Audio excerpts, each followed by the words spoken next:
Ya Amerika Birləşmiş Ştatlarının 51-ci ştatı olmaq, ya da milyardlarla dollar qarşılığında Qızıl Günbəz.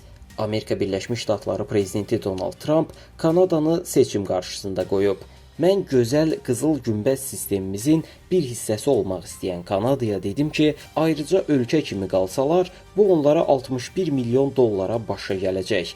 Amma bizim sevimli 51-ci ştatımıza çevrilsələr, qübbə havayı olacaq, deyə Ağ Evin rəhbəri sosial media hesabında belə yazıb.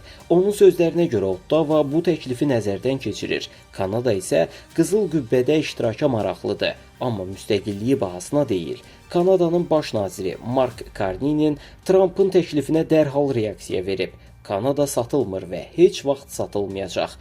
Carney eyni zamanda Birləşmiş Ştatlarla razılaşma alternativlərini də nəzərdən keçirdiklərini bildirib.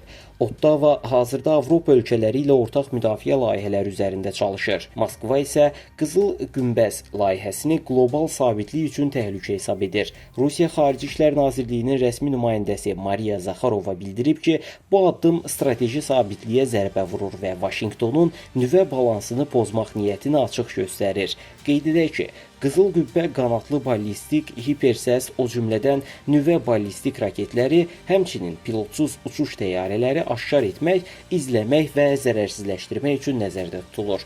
Onun dəyəri 175 milyard dollar qiymətləndirilir. Sistem kosmosda yerləşdiriləcək. O, Amerika Birləşmiş Ştatları ərazisini əhatə edəcək şəkildə quraşdırılacaq.